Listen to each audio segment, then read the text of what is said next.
राजस्थान में राज्यसभा चुनाव को लेकर सियासी घमासान जारी है। मुख्यमंत्री अशोक गहलोत ने आरोप लगाया है कि बीजेपी ने बिना किसी कारण के राज्यसभा चुनाव को टाला ताकि विधायकों की खरीद फरोख्त कर सके।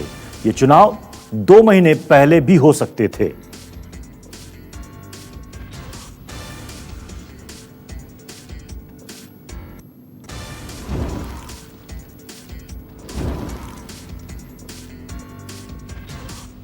पहले हो सकते थे, तैयारी हो गई थी। उसके बावजूद अचानक ही चुनाव को कोई बिना कारण के पोस्टपोन कर दिया गया। उस वक्त मैंने कहा था कि हॉर्स ट्रेडिंग पूरी नहीं हुई बीजेपी की, इस कारण से पोस्टपोन किया गया। गुजरात के हमारे साथी यहाँ के बैठे हुए थे, कोई कारण नहीं था। वही सामने आ गया कि जब वापस चुनाव शुरू हुए हैं तो 4 लोग वहाँ पर इस्तीफा दे चुके हैं गुजरात के अंदर और देश के दुनिया के अंदर। पूरी दुनिया में चैलेंज आ गया हमारे सामने। उस वक्त भी तोड़फोड़ करने उनकी फितरत के अंदर है। तोड़ दी सरकार को मध्य प्रदेश के अंदर, षड्यंत्र कर राजस्थान के अंदर षड्यंत्र कर रहे हैं, इसलिए जनता के सामने बेनकाब हो चुके हैं। मैं आपसे अपील करना चाहूंगा कि आज जो हम लोग सब साथ बैठे हैं बात कर रहे हैं कि सच्चाई सामने लाएं आप लोग। हम सब पूरी पार्टी में हमारे एमएलए साहब का परसों मीटिंग की थी हम लोगों ने, सबने संकल्प लिया एक साथ में सब मिलकर के एक वोट भी राइट लेफ्ट नहीं जाएगा। सब मिलके हमारे दोनों उम्मीदवार जो घोषित है केसी वेणुगोपाल जी और नीरज डांगी जी, दोनों सीटें जीतेगी राजस्थान के अंदर। वहीं कांग्रेस प्रवक्ता रणदीप सुरजेवाला ने कहा कि मोदी और शाह की जोड़ी प्रजातंत्र का चीरहरण कर रही है। बीजेपी सत्ता हथियाने के लिए किसी भी हद तक जा सकती है। कोरोना वायरस से लड़ रहा है तो भारतीय जनता पार्टी का नेतृत्व प्रधानमंत्री श्री नरेंद्र मोदी जी और अमित शाह जी की जोड़ी वो प्रजातंत्र को ध्वस्त करने में, वह लोकतंत्र का चीरहरण करने में पूरे देश में लगे हैं।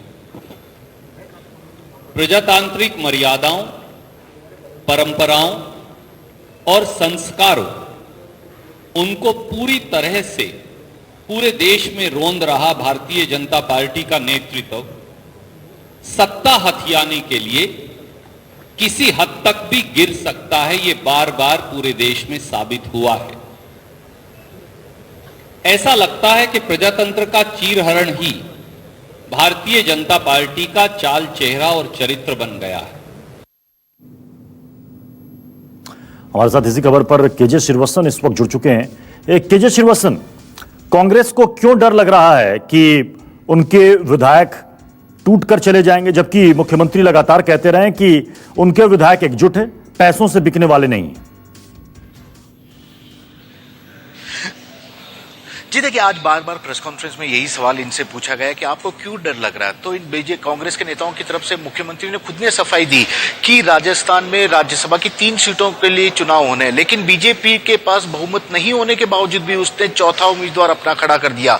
किस आधार पर खड़ा किया? क्योंकि राजस्थान में जितने 13 निर्दलीय विधायकों की बात है, 13 में से 12 कांग्रेस के पिछले 1.5 साल से समर्थन दे रहे हैं। ऐसे में बीजेपी के पास इन निर्दलीय विधायकों के जाने का भी कोई जरिया नहीं है। तो किस आधार पर बीजेपी ने अपना चौथा उम्मीदवार खड़ा किया है? और यही कारण है कि बार बार कांग्रेस के नेता इस प्रेस कॉन्फ्रेंस में आरोप लगा रहे हैं कि बीजेपी लोकतांत्रिक परंपराओं का हनन कर रही है, उनके विधायकों को खरीद फरोख्त कर सकती है। इसी कारण से वे अपने विधायकों को एकजुट करने में जुटे हुए हैं।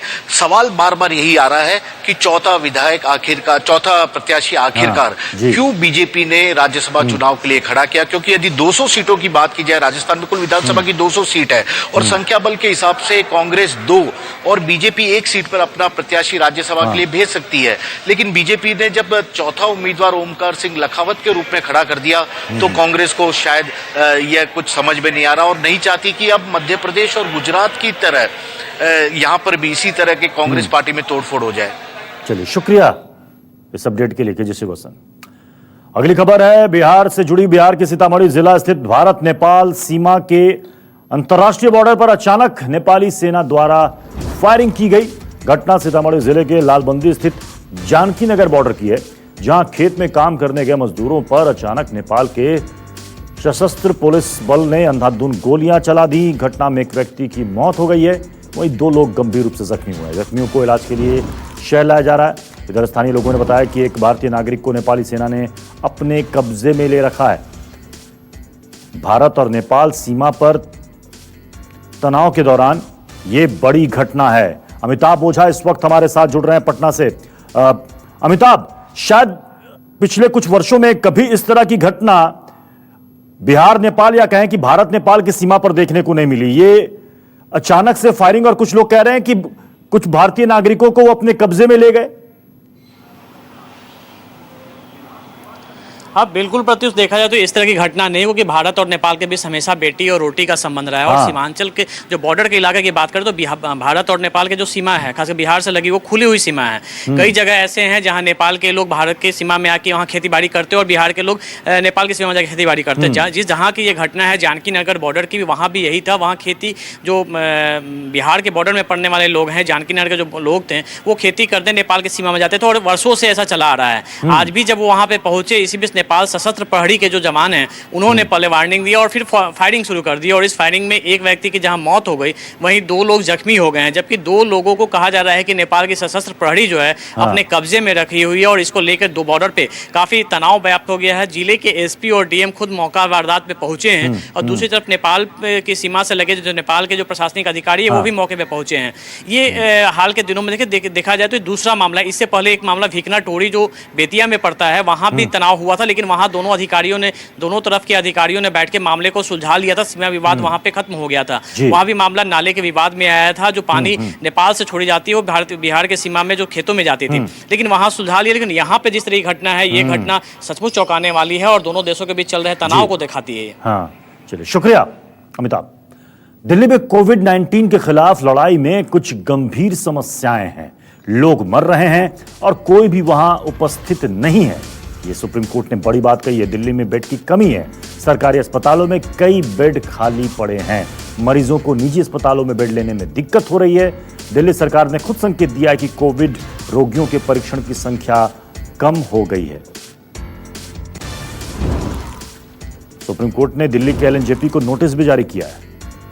कोरोना मरीजों के इलाज का यह मामला देश की सबसे बड़ी अदालत सर्वोच्च अदालत तक पहुंच चुका है और कोर्ट ने भी कहा है कि दिल्ली में कोरोना के खिलाफ लड़ाई में कई गंभीर समस्याएं, लोग मर रहे हैं और कोई भी वहां पर उपस्थित नहीं। सरकारी अस्पतालों में कई बेड खाली पड़े हैं।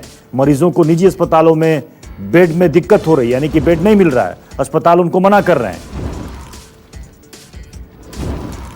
कुल मिलाकर दिल्ली की स्वास्थ्य व्यवस्था पर सुप्रीम कोर्ट ने यह बड़ी टिप्पणी की है।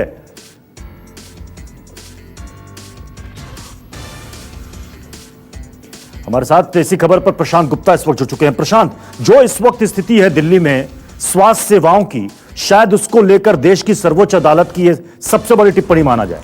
बिल्कुल, देखिए, देश के न केवल दिल्ली के बल्कि महाराष्ट्र, तमिलनाडु, वेस्ट बंगाल को भी नोटिस जारी किया गया है और वहां की स्थिति पर भी सुप्रीम कोर्ट ने अपनी चिंता जाहिर की है। खास तौर से जो कोविड पेशेंट्स हैं उनके इलाज की व्यवस्था ठीक ढंग से करवाई जानी चाहिए, उनको बेड के इंतजाम होने चाहिए और इसके अलावा जो अंतिम संस्कार हो रहे हैं उस पर भी चिंता जताई है।